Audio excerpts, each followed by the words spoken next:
네, 안녕하세요. 상해 의사입니다. 오늘은 그 녹는 실, 우리 실리프팅 할 때 많이 쓰잖아요. 그래서 그거에 대해서 좀 제가 설명을 해드리고 싶은데, 원래 이제 성형외과 영역에서는 그 녹는 실, 그리고 녹는 그 플레이트 스크류, 그러니까 얼굴 뼈가 다쳤을 때 고정하는 그런 고정판 있죠. 그런 것들을 옛날부터 썼어요. 그래서 그 중에서 가장 많이 쓰는 것 중에 하나가 PDS라는 실이거든요. 이게 존슨 앤 존슨이라는 뭐 전 세계 거대 기업이죠. 의료 쪽에서는 거기서 1980년대에 개발을 한 거예요. 이 전에도 이 녹는 실이 있었어요. 그래서 뭐 우리가 뱃속을 수술하게 되면 거기 이제 실이 녹아서 없어지는 게 제일 좋잖아요. 근데 이제 이 PDS라는 실이 모노필라멘트, 그러니까 한 가지. 그러니까 보통은 이제 실크, 천연 섬유로 한 거는 여러 가닥을 꼬아서 만드는데, 그렇게 되면 이 꼬아놓은 틈새에 세균 같은 게 낄 수 있잖아요. 그래서 매끈매끈하게 만들어가지고 또 녹을 수 있게. 그래서 이런 실을 만들었는데, 보통 뭐 성형수술 할 때도 코 수술할 때 코 안에 이제 연골 같은 거를 코 안에서 꿰매 놓으면, 봉합해 놓으면 이게 나중에 녹아서 없어지는 게 좋잖아요. 그러니까 코 수술할 때도 많이 쓰고, 그리고 안면 거상할 때도 이 얼굴 안쪽에 스마스 같은 거를 이제 당겨서 스마스를 절제해내고 그걸 봉합할 때 뭐 안 녹는 것보다는 녹는 실이 좋으니까 PDS 같은 걸 쓰거든요. PDS 뭐 2번, 뭐 3번 이런 거 쓰거든요. 그래서 원래 많이 쓰던 건데, 이제 우리가 성형외과에서 그런 용도로 쓸 때 또 흉터 성형, 어디 흉터가 있어. 흉터를 잘 오려내고 그 흉터에 이제 안에 진피, 그다음에 표피 이런 걸 이중으로 봉합하는데, 안에 진피를 봉합할 때 또 PDS라는 걸 쓰거든요. 근데 이 PDS가 요새 나오는 PDO 실이에요. 그래서 PDO를 찾아보면 리프팅 할 때 쓰는 실로 나오는데, PDS는 상품명이고 PDO는 이제 제네릭 네임이죠. 그래서 이게 이제 매끌매끌해서 고정이 잘 안 돼요. 그래서 이게 우리가 수술을 하면 실을 이렇게 봉합을 해서 이 봉합 고정을 해야 되잖아요. 그래서 이 고정을 또 잘 해줘야 되거든요. 그래서 이 PDS가 나왔을 때 어떤 장력, 이 실이 뭐 어느 정도 힘을 견딜 수 있냐, 뭐 이런 것들은 이제 그 실험하는 기구가 있어요. 양쪽에 쇠로대가 용수차 같은 거 돼가지고 실을 놓고 이렇게 당기는 거예요, 작게. 그래서 어느 정도 견딜 수 있냐. 근데 여기서 맹점은 뭐냐면, 이거는 양쪽을 딱 잡고 당기는 거야. 그죠? 근데 우리가 얼굴에 그 녹는 실을 쓸 때는 우리가 봉합하는 게 아니면 실을 이렇게 해서 쫙 넣어서 쫙 하면서 그 가시 같은 게 있잖아요. 그 가시는 이제 그 PDO 그 머티리얼에다가 칼집 같은 걸 이렇게 내서, 아니면은 사출로 찍어서 그 제품에다가 약간 오돌도돌하게 만드는 거야. 좀 어디 걸리라고. 그죠? 정확하게 뭐 어디 걸리는 그런 게 되겠습니까, 그게? 우리가 얼굴은 굉장히 많이 움직이는 부위인데.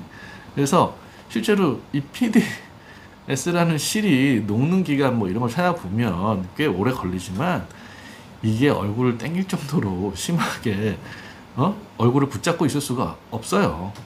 그래서 저는 뭐 실로 당기는 거에 대해서는 부정적이에요. 그리고 또 한 가지는, 이 실은 녹는데 화학적으로 어떻게 녹냐면 가수분해, 하이드롤라이시스라는 거거든요. 그래서 화학적으로 녹는 거예요. 화학 제품이니까. 그죠? 폴리머잖아요. 그래서 폴리디옥산이라는 그런 물질이에요. 그래서 이 화학적으로 녹는데, 여기 이제 우리 얼굴에 수분이 있으니까 수분이 되면서 이게 녹는 거예요. 우리가 PDO 실 넣은 사람들 수술을 해보면 퍼석퍼석하게 조각조각 나 있어요. 녹아가지고 이제 힘이 없어진 거죠. 근데 이게 녹아가지고 우리 몸에 흡수되려면 어떻게 해야 돼요? 우리 몸에서 이 외부 물질을 잡아먹는 세포가 있죠. 이게 이제 대식세포, 영어로는 이제 매크로파지라고 하죠. 이런 것들이 와가지고 이 세포를 잡아먹는데, 그런 과정을 우리가 또 유식하게는 염증 반응이라고 해요. 감염하고는 다른 거고, 우리 몸 내에서 새로운 신생혈관을 막 만들어서 거기서 와가지고 그 세포들이, 중요한 세포들이 와서 이 탐식을 하는 거예요. 나쁜 것들 다 잡아먹는 거야. 근데 그걸 하면서 얘네들이 사이토카인이랑 그런 염증, 물질들을 또 막 배출해. 그냥 먹는 게 아니에요. 그리고 그런 걸 배출하면 또 새로운 신생세포가 생기고, 그래서 이걸 누가 처리해줘야 된다고, 안에 있는 그 외부 물질을, 폴리머를. 근데 이런 게 이제 어떻게 되겠어요? 우리가 가수 분해나 무슨 화학적 반응은 이런 혈액 순환이 갑자기 더 많아지고 이러는 거는 얼굴이 뜨거워진다는 거예요. 열이 발생하는 거예요. 그러니까 어떻게 돼? 스웰링이 생기죠. 붓기가 생긴단 말이야. 그래서 실을 넣을 때 조직이 어떤 미세하게나마 상처가 생기니까 실을 여기다 집어넣으면 그때도 약간 염증이 생기고, 그죠? 감염이 아니고. 그리고 이 실이 녹으면서도 또 분해되면서 화학적 물질이 나오면서 이게 염증 반응이 있단 말이에요. 그러니까 이게 스웰링이 돼, 붓기가 생기는 거야, 어느 정도. 우리가 잔주름 같은 거는 잠 실컷 자고 나면 이렇게 뽀얗게 잠 잘 자고 나면 붓죠, 그죠? 그럼 잔주름 펴지죠, 그죠? 그래서 얼굴이 빵빵하게 부으면 약간 리프팅 되는 것 같은 효과가 나타나는 거예요. 그래서 이게 약간 과학적으로 제가 볼 때는 좀 착각이에요. 실제로 실이 이렇게 들고 있기가 힘들어. 그리고 물론 실을 어디다 묶어 놓으면 되는데 이 양쪽에 묶어야 여기도 묶고 여기도 묶고 이렇게 돼 있어야 저기 버틸 수 있지, 그 바늘 같은 것만으로는 좀 부족해요. 왜냐면 우리가 심지어 여기다 절개를 해서 수술하고 그런 가시가 있는 실로 또 뭐 스마스도 봉합하고 해도 뭐 석 달, 넉 달 지나고 보면 그닥이거든. 뭐 미니 거상 마찬가지잖아요. 그거 해서도 그 다 잘라내고 그래도 그 봉합한 건데도 효과가 오래 못 가잖아. 그래서 이게 부은 거냐, 그죠? 진짜 리프팅이 된 거냐, 그걸 잘 생각해 보셔야 될 것 같아요.